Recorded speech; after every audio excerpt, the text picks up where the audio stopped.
Hola You Knowers, ¿cómo están? Bienvenidos una vez más a tu canal You Know Cactus y más. Y desde mi pequeño jardín de cactus hoy te voy a hablar de nada más y nada menos que un helecho, una familia, porque es una familia muy amplia, muy extensa. Esta se denomina Pteris, comienza con P y ya lo estamos viendo aquí en la parte de abajito el nombre correcto. Pteris tiene una gran cantidad de especies, pero quiero hablarte de esta en especial que puedes ver aquí, que puedes apreciar. Es una especie que se ramifica bastante y me hace recordar como fractales. Así es, fractales. El género Pteris pertenece al grupo de las plantas comúnmente llamadas helechos. Incluye numerosas especies muy conocidas y utilizadas para adornar nuestras residencias. Entre sus características pertenece al grupo de las plantas comúnmente llamadas helechos. Son plantas sin flores, frutas ni semillas. En la clasificación botánica pertenecen a la familia de las Polypodiaceae, donde encontramos aproximadamente 1700 géneros y más de 7000 especies divididas en 14 subfamilias. Durante muchos años, estas plantas estuvieron envueltas en el misterio porque no se entendía cómo podrían multiplicarse. Solo en 1850, un líbero alemán logró revelar el misterio. Observó las esporas de la parte inferior de la hoja mediante las cuales se multiplica la planta. La Pteris cretica, entre otras, en este caso vamos a hablar de la Ensiformis, que es originaria de Australia y presenta, porque esta es una de las tantas variedades, te estoy hablando aquí hoy de la Ensiformis, originaria de Australia y presenta frondas muy sutiles y alargadas. No es una especie que se desarrolla mucho, en efecto crece solo hasta 50 centímetros de altura. También de esta especie existen numerosas variedades, entre las que recordaremos la Pteris ensiformis victoriae, claro, presente frondas recogidas por una línea central blanca y con márgenes ondulados. Y así sucesivamente hay muchas especies, pero vamos a hablar del ciclo biológico. En general, estas plantas son fáciles distinguibles de las plantas superiores porque carecen de los órganos de reproducción visibles en el clásico como las flores, y de las plantas inferiores musgos y líquenes y hongos, porque las plantas es como un corno. Esto significa que una planta bien formada en todas sus partes, provistas por tanto de raíz, tallo, hoja, etcétera, excepciones de los órganos de reproducción, es decir, de flores. Los helechos para reproducirse producen esporas.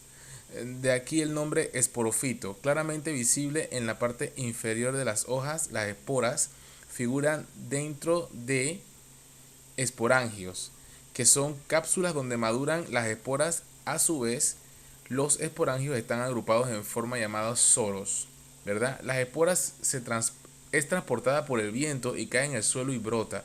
De su germinación se produce una planta independiente que produce gametos, llamados prótalos o gametofitos.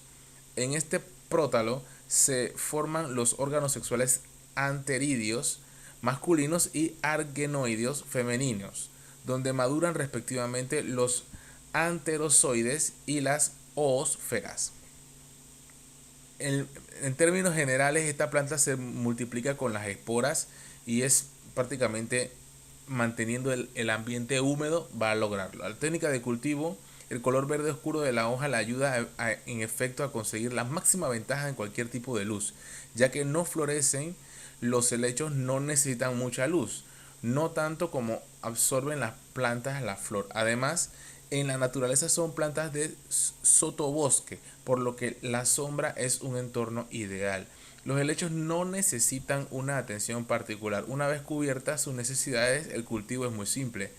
El principal en el primer lugar, recordar que su temperatura media óptima está alrededor de los 18 grados y tiene que estar lejos de las corrientes de aire.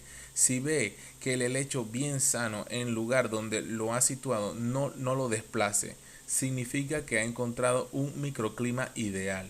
Una recomendación que se le aplica a los helechos, pero que vale la pena, es: no use productos que lustran las hojas. Estos productos obstruyen los estomas de la planta, impidiendo sus funciones fisiológicas normales. Para limpiar las hojas, utilice simplemente un paño húmedo. El riego en efecto, es un entorno demasiado seco o demasiado caluroso provoca gran daño. Generalmente la Pteris incluso siendo una planta rústica, son sensibles a la deshidratación cuando están demasiado tiempo en un entorno seco. Para remediar estos inconvenientes es indispensable tener el entorno alrededor del helecho humedecido con constante nebulización al menos 2 veces al día durante la estación cálida. De este modo se entibia la pérdida de agua por parte de las frondas. Sumamente importante mantener estos helechos totalmente húmedos. Recuerde que los helechos están desde la época de los animales prehistóricos y esto es una forma de reproducción muy efectiva que ha sido histórica por parte de estas plantas a través de los millones de años. La multiplicación del Pterios puede ocurrir de dos modos: por división de la planta o por propagación a través de esporas. Y también tiene una connotación muy importante, porque en los lugares donde ella crece son lugares bastante especiales particularmente. Se habla de que esta planta ayuda mucho a la bioremediación. ¿De qué se trata la bioremediación? Esta planta tiene cualidades, como podemos apreciar aquí hay una gran cantidad. Si te acercas aquí puedes ver que hay unas que van naciendo, que se están reproduciendo de forma muy rápida. Aquí viene otro brote también adicional. Esta planta tiene una particularidad increíble: ella absorbe en muchos casos arsénico y otros componentes derivados del petróleo que se utilizan mucho en muchas regiones del mundo para cuando hay un derrame químico natural, y esta planta absorbe estas cosas y las utiliza para su propia alimentación, lo que propaga la vida y facilita el crecimiento de otro tipo de plantas. Esta es una planta sumamente increíble. Se utiliza más que todo como ornamental en interiores, en las casas, y tiene muchas cualidades. Entre ellas, aparte de su exótica belleza en sus variedades, es que ella se reproduce muy fácilmente. Yo lo que recomiendo siempre es que la mantengas en un lugar donde la tierra, como puedes ver aquí, el sustrato es bastante húmedo, pero nunca seco, y tampoco tan emposado, tan encharcado. Yo lo que podría hacer para reproducirla fácilmente es cortar algunos esquejes, algunas ramitas, y sembrarlas en un ambiente húmedo, eso sí, pero después que suelten sus pequeñas raíces. Por eso yo recomiendo ponerlas en agua un tiempo para que ya boten sus raíces. Puede ser máximo una semana y funciona. Estos helechos no siempre son fáciles de reproducir, pero son muy hermosos y se multiplican muy fácil. Además que ornamentalmente es una gran belleza, y como pueden ver, su cuidado es muy simple, muy básico, y su funcionalidad, cómo se alimenta, no deja de ser sorprendente. Así es que nada, te invito a que vayas cultivando tus helechos y sobre todo los pteris. Bra.